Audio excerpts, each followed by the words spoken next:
अब नरक तो जो है आजकल कोई जाता ही नहीं है। कार्डों पे लिखा है पहले से ही कि हमारे पिताजी का स्वर्गवास हो गया। कहीं लिखा देखा है कि हमारे पिताजी नरक क्यों चले गए? उन्हें की 13वीं फलाने दिन आए, नहीं लिखा ना।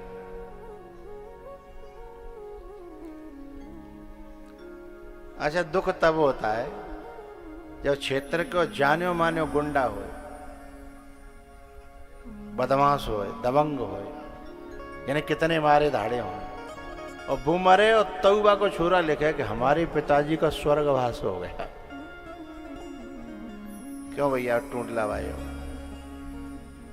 बाकी छोरा ते न्यों पूछो, जब तेरे जो बाप था यदि वो भी स्वर्ग में गया है तो फिर नरक में कौन जाएगा? जो महात्मा लोग जाएंगे कि धर्मात्मा लोग जाएंगे? क्योंकि जब ऐसा भी जा रहा है, ऐसा भी, तो फिर उसका ताला लगवा दो उसमें, अलीगढ़ से मंगा करके नरक में।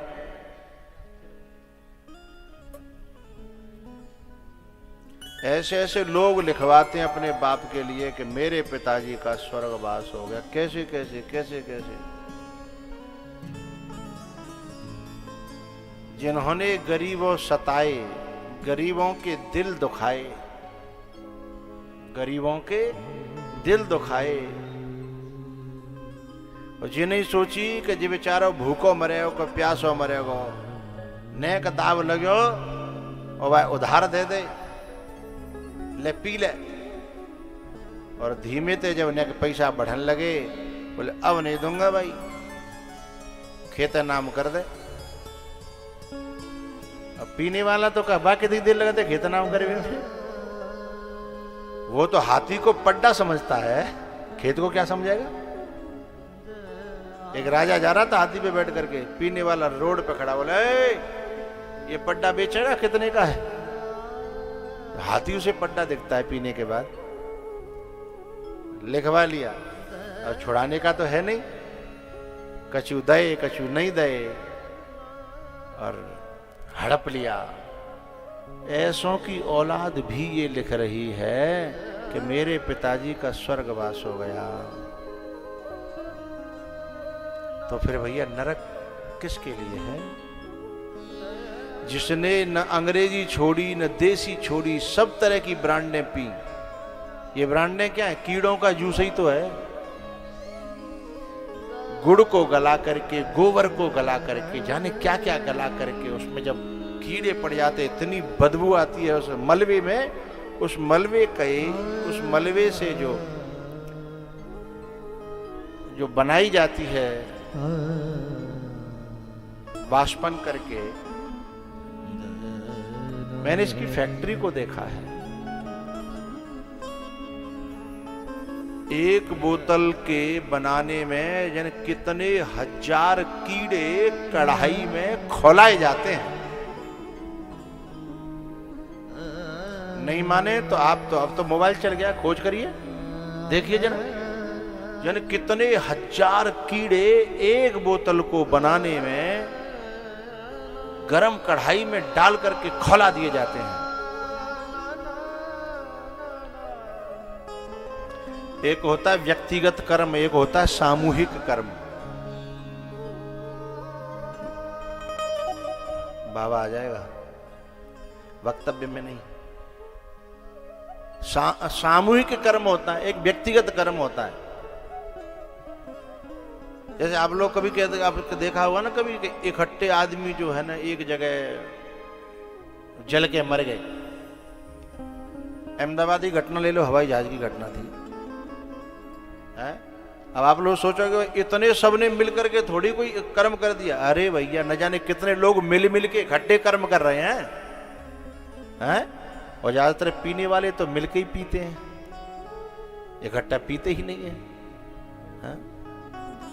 तो उन कीड़ों के जो कढ़ाई में खौलाए गए हैं कीड़े, उस कर्म का भुगतान तो चाहे जा जन्म में है पितामह भीष्म ने कहा था कि मैंने अपने इतने जन्म तक देख लिया है, मैंने ऐसा कोई कर्म ही नहीं किया कि मुझे बाणों पर सोना पड़े। तब भगवान ने कहा इतने ही थोड़े हैं, बातें न करो, आगे देखो। बोले मेरी आगे नहीं जा रही तो मैं देता हूं, लो ददामि दिव्यम ते चक्षु पश्य, देख ले। तो नेकर आगे दई। तो पितामह भीष्म अपने आप को देखते हैं कि उन्होंने दुम हुई को उठा करके, जैसे अपने यहाँ श्यावड़ कहते हैं, बाण की नोक से उठा करके फेंका और वो जाकर के बेरिया के पेड़ पे टंग गई। और बेरिया को जो कांटो होतो है बड़ा उल्टो होतो है, हैं? फंस गई। तब पितामह भीष्म को समझ में आया, ओहो हो अवश्यमेव भोक्तव्यम कर्म का लेख मिटे नारे।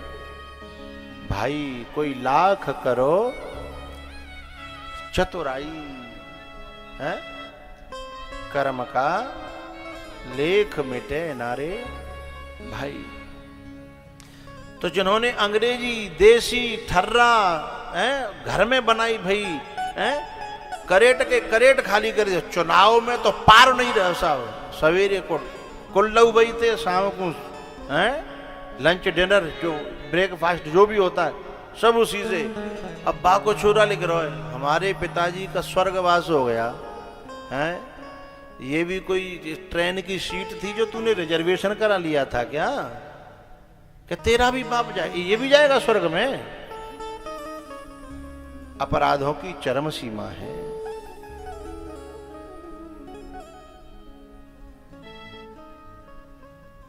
एक व्यक्ति ने तो लिखा कि मेरे पिताजी का स्वर्ग नहीं बैकुंठ वास हो गया। स्वर्ग बैकुंठ से, जो बैकुंठ होता है वो स्वर्ग से भी ऊपर होता है।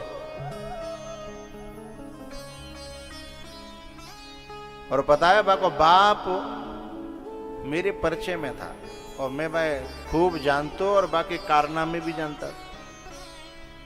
मैंने बात छोराते पूछी, मैंने कि लाला ये बता, ते बाप ने अपने खेत के आसपास की ताकि मेड़ जो है वो अंग है, सामाजिक एक रेखा है? उस रेखा को जो बनाए बढ़ाए उसे धरती माता वरदान देती है, और उन रेखाओं को जो मिटाए जो काटे उसे धरती माता श्राप दे देती है कि मैं तेरे लायक नहीं हूं, तू मेरे लायक नहीं है। क्योंकि जिस समय, ध्यान रखिएगा, जिस मेड़ पर जो हल चलता है, जो फावड़ा चलता है, ये भूल जाइएगा कि वो मेड़ पे चल रहा है। जब जो बगल वाला कोई गरीब है या तुमसे कमजोर है, ये जब आके देखता है तो उस समय वो हल, वो फावड़ा उसके कलेजे पे चलता है, वो मेड़ पे नहीं चला है। ये भूल है। और किसी के कलेजे पे चला हुआ हल तुम्हें स्वर्ग देगा? मूड तो हलाव करो ने का, स्वर्ग देवो।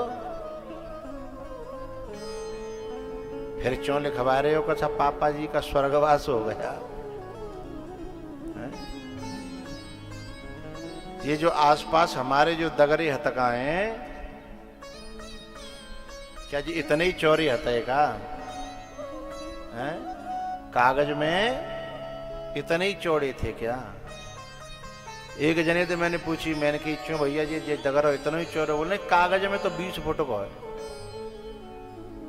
तो मैंने यहाँ धरती पे जी 10 फुट को कैसे है? बोले मेरी गलती ना है। मैंने तो बोले जी काट रो तो मैं कौन सा कमी हूं? तो मैंने धर्म के मामले में होड़ करो, पाप के मामले में होड़ मत करो। बाकी करनी बाके संग और तुम्हारी करनी तुम्हारे संग। इतने बड़े खेत में तुम पे महलना बने और मेड़ के 4 कूड़ काट के तुम किले खड़े करना चाहते हैं हम?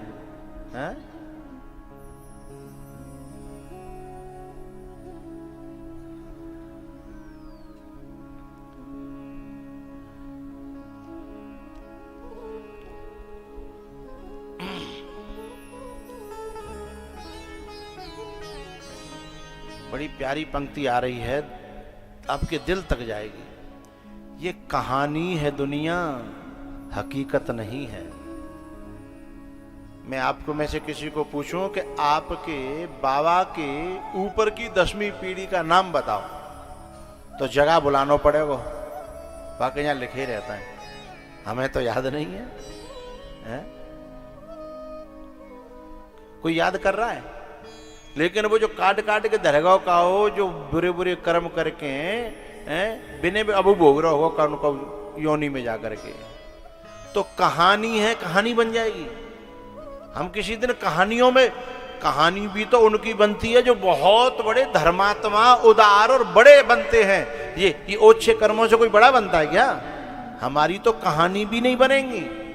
कहानी भी उनकी बनती है जिन्होंने महलों में लात मारी और भगवान के मार्ग पे निकले, और जो बुद्धू थे और बुद्धू से बुद्ध हो गए। कहानी भी तो उनकी बनती है। ये कहानी है दुनिया, हकीकत नहीं है। यहां एक पल को भी राहत नहीं है, और बुराई का करना और बुराई का सुनना। बुराई का करना, बोलो आगे, है बुराई का सुनना।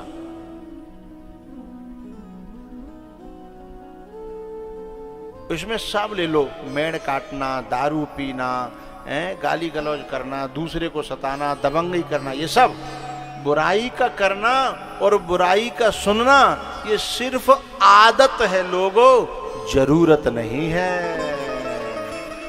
सिर्फ भीतर क्या बन गई है जन्म जन्मांतर की। मैं क्या बताऊं, आपने वो देखी है मोटी वाली चींटी। एक चींटी होती है, एक तो छोटी चींटी होती है, एक होती है मोटी, जिसे कहेंगे चिटावर कहते हैं। वो रात में भी, उजाली रात में भी अन्न ढोती है, खेत में से दानों को ला करके इकट्ठे कर लेती है। अरे मूड तो हलाव करो, ये देखी हो तो समझ रहे हो, तो न देखी हो तो समझ रहे हो। मोटी चींटी होती है और उसके पेट में गांठ होती है। पीछे मोटी होती है, आगे मोटी होती है, और पेट में बिल्कुल गांठ होती है। एक दिन मैं गुरुजी के संग जा रहा, और रास्ता में वो थी, और वो कोई खेत था, अरहर का था, जाने किसका था। वो ढो ढो के बड़ी स्पीड में टकरा जाए आपस में। इतनी स्पीड में थी कि उनमें टकरा जाए, फिर पीछे लौटे, वो फिर मुड़े, फिर टकरा जाए। इतनी स्पीड में ढो रही, उजाली रात। तो गुरुजी ने रोक करके मुझे समझाया। बोले जानते हो ये क्या है? मैंने कहा इसको हमारे यहाँ चिटावर कहते हैं, चींटी से मोटी है ये। बोले ये क्या कर रही है? मैंने कहा अपना इंतजाम कर रही है, खाने पीने का इंतजाम कर रही है। बोले तुमको इसके बारे में एक तथ्य नहीं पता? मैंने कहा बताएं। बोले इसके पेट में गांठ है, ये खा नहीं सकती है, ये केवल इसमें से रस चूस लेगी, खा नहीं सकती है ये। और जैसे ही बारिश आएगी तो ये पहले अंदर रखेगी, और बारिश आएगी तो निकाल निकाल करके सबको बाहर फेंकेगी। तो इसका जीवन केवल ढोने में ही निकल जाता है, ये खा तो पाती ही नहीं है। तो कहीं हम भी बस चींटी की तरह तो नहीं है, चिटावर की तरह तो नहीं है, ढोने में ही जीवन जा रहा हो है।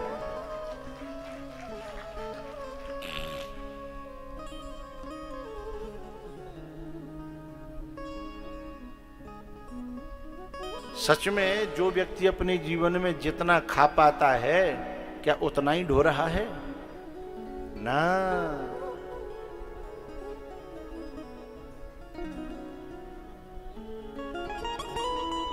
ढोना बहुत ज्यादा है। तो जो मेड़ काट रहा था, वो जिसके बाप ने मेड़ काटी थी, उसके बच्चे से मैंने कहा कि बेटा तू काय को लिख रहा हो कि मेरे पिताजी स्वर्ग गए, क्यों लिख रहा है? तो बोले गुरुजी मैं कैसे लिख दूं कि मेरे पिताजी नरक गए, अपने हाथे कैसे लिखवाऊं? मैंने कि मैं कब कह रहा हूं नरक में लिखवा? तो बोले लिखवाना तो पड़ेगा कुछ ना कुछ। मैंने कि ईमानदारी से यूं लिख दिया कि मर गए। अब बातें आगे टूंडला माऊ गए कि कानपुर माऊ गए कि आगरा माऊ गए, तो इतने कुछ देखे हैं? बोले देखे तो ना है। तो बोले केवल ये लिख दे कि साहब उन्होंने अपनी देह छोड़ दी, शरीर पूरा हुआ है, देह अवसान हो गया है। तू जा गारंटी काय को ले रहो है कि मेरे पिताजी के नरक गए, के स्वर्ग गए, के बैकुंठ गए? अरे ऊपर छोड़ देना। हाँ?